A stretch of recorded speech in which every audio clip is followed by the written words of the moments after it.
Hello, I'm Cesare Engstrom. I'm part of the physical education department here at Hill Murray. This is actually my second year teaching here. I taught here about 10 years ago, and I also coach hockey. Hi, I'm Julie Jorson. I'm with the Physical Education Department, and this is my 29th year here at Hill Murray. I teach a little bit of PE.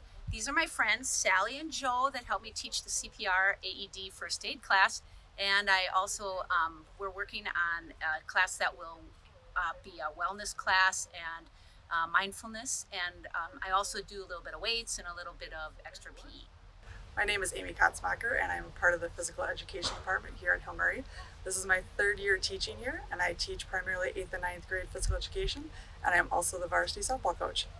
Hi, I'm Jake Robass. I'm the department chair for Phy Ed and Health here at Hill Murray. This is my third year here. I help out with the girls basketball program.